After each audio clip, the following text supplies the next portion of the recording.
I want to talk to you today about an incident that took place in the life and ministry of Jesus Christ. This was actually right at the end of his earthly ministry as he faced capture and the cross. The setting was the Last Supper. They just finished their meal, and Jesus got up, took a basin, took a towel, and began to go around the table and wash each of the disciples' feet. This was an object lesson that he was giving them that was profound as they move forward establishing the church. And if we can understand what Jesus was doing, it has profound impact on us as well. Jesus said, "You call me Lord and Master, and you're doing right because so I am. If I, your Lord and Master, wash your feet, you ought to also wash one another's feet." Let's understand the cultural significance of this. This was a time when travelers wore sandals. Their feet were open, they didn't wear socks, and most of the roads were dirt. There were a few that were stone, but most were dirt. And you can imagine as they went from place to place, their feet would get filthy. What was a custom at this time is if you as a guest went into an affluent household, the master of the household would assign one of his servants to wash your feet. And they'd wash the dirt off and you'd feel refreshed after that was done. If it was a less affluent household, the master of the household would give you a basin of water and a towel so you could wash your own feet. What was never contemplated or done was for the master of the household to wash your feet. It just wasn't done. And so it was absolutely mind-boggling to the disciples that the Son of God, the Messiah, would wash their feet. And yet, that's what he did. And he was giving them a lesson on service. And I think today, more than ever, we need to understand service because the world is doing without service. We go into a gas station to get gas for our car. It used to be called a service station. It used to be you'd pull in, they'd fill your tank up with gas, they'd also wash your windshield, they'd check your oil, and if you wanted them to, they'd check the pressure in your tires and make sure they were topped up. Now, it's self-serve. In other words, if you want service, you're going to have to provide it. You go into a restaurant. It used to be that a tip was a recognition of exemplary service. Not any longer. It's part of the price. There's a specialty buffet I go to in Quebec. It's Sugarbush. And when you go in, you pay up front for your dinner, and they ask you how much tip you'd like to leave. You haven't had service yet. You don't know whether it's good service or bad service. You just leave the tip. So it isn't tied in with service. And I think we've all had experiences where we go into a big box store or a department store, and we go from aisle to aisle looking for somebody to help us out because we want some guidance, and it seems like everybody's off in the lunchroom or something. We can't find anybody to provide us service. And talk about the frustration when you're on a phone and you're talking to a utility company or the government or somebody, and you get bounced from press number 5, press number 6, and they give you options, and none of the options really seem to fit. And what you want to do is talk to a real live person and get service, but you can't seem to get any service. And in that environment, if you can provide service, you'll stand out as a candle in the darkness. It'll have a profound impact. But I want you to understand that there's a problem with service, and that is ego, and that is becoming too puffed up from success. I said in the very first session of these videos that you're destined to be exceptionally successful. If you are in the calling that God gave you, and you're using the talents that He instilled in you, and you're on the floor of the Coliseum competing, you're going to do exceptional things. The problem is you get arrogant, or there's a tendency to become arrogant because of the successes you experience.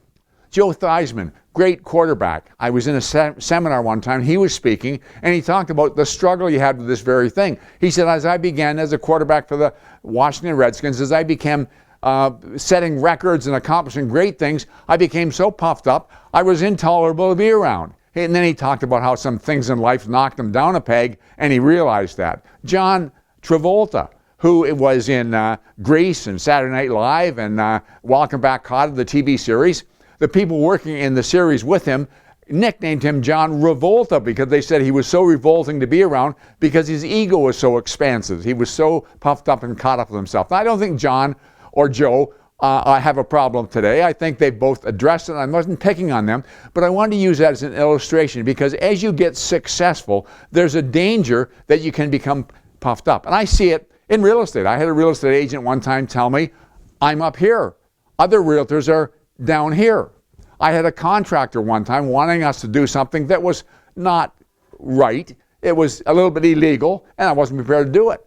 And he called me on the phone and he said, do you know who I am? Don't know, don't care.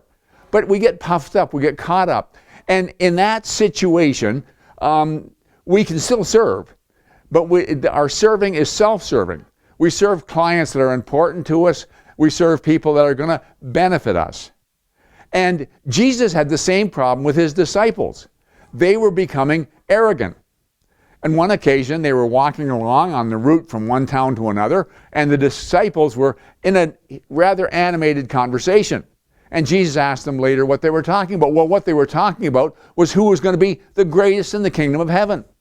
On another occasion, James and John came to Jesus and said, we have a special request for you. Jesus said, well, what is it? They said, we'd like to sit one on our right hand and one on the left when you come into your kingdom. In other words, we want the premier spots. Another occasion, they were going into a town. The town didn't receive them. They kind of turned them away. And James and John said, do they know who we are? Do they know who Jesus is? And then they said to Jesus, can we call fire down from heaven and consume them all like Elijah did? And Jesus said, you don't know what spirit you're of. And so they had this battle. Another time, they saw a man who was casting out devils in Jesus' name. And they said, you can't do that. You're not part of our inner group. And so Jesus wanted to give them an object lesson. And it says that, let this mind be in you, which was also in Christ Jesus, who being in the form of God, thought it not robbery to be equal with God, but made himself of no reputation and took upon him the form of a servant. That's critical, the form of a servant. It isn't just to serve, it's to have a servant's heart. And that's what Jesus had. You can see it. Remember that he was the Son of God. He could say, I saw Satan as lightning fall from heaven. He could say that Abraham rejoiced to see my day and saw it and was glad. He was God, but he was also man. That means he would get hungry, he would get thirsty, and he would get tired. And you have to understand, at the end of a very busy day, when Jesus would trudge to the house he was staying at, all he wanted to do was wash his feet, sit down, have a meal, and go to bed. And he would get up and he'd look out, and there's a whole crowd at the door. They noised around and they knew what house he was at. It would have been easy for him to send his spokesman and say, listen, Jesus has done his ministry for today. Come back at 9 o'clock tomorrow morning. But Jesus didn't do that. He knew that there were some that were hungry and knew he could feed them, some that were discouraged and they need a word of encouragement, some that were sick need to be healed, some that were oppressed by the devil need to be freed. And so he went out and ministered to them. On another occasion, he was walking through to Samaria, and he got to Sychar, and he was exhausted. The disciples went in to buy food for supper, and Jesus sat on a well. And a woman came to draw water from the well, and Jesus asked for water. And she said, why is it that you, a Jew, would speak to me? I'm a Samaritan, because the Jews have no dealing with the Samaritans. Jesus saw this as an opportunity to minister to a woman in need. He began sharing with her about her life.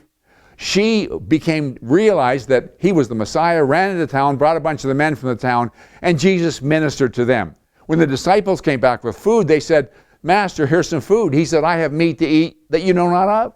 In other words, my meat is to do the will of my Father. I am a servant, and I'm here to serve. And time and again, Jesus would rise to the occasion, and he would serve.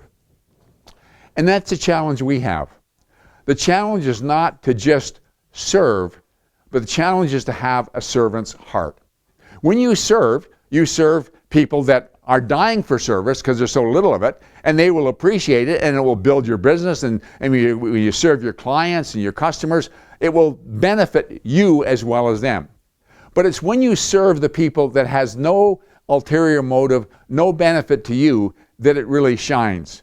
It's not when you serve customers and clients, it's not when you serve on demand, it's when you serve people that are your peers, when you serve people that are on a lower economic strata than you are, when you serve or are sensitive to the beggar on the street and how you treat them. Let's suppose you're a CEO of a company and you're sitting at your desk.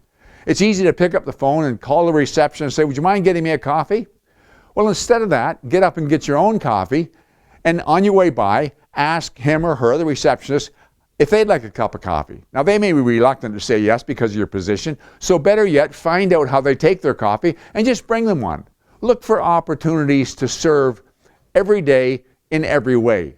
Don't just serve, develop a servant's heart.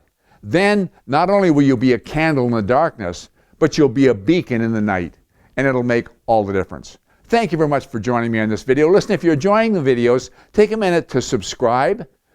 Take a minute on Facebook to share it with your friends so we can help get the message out. We'd like to touch and challenge and encourage lives. Thank you very much. We'll talk to you again next week.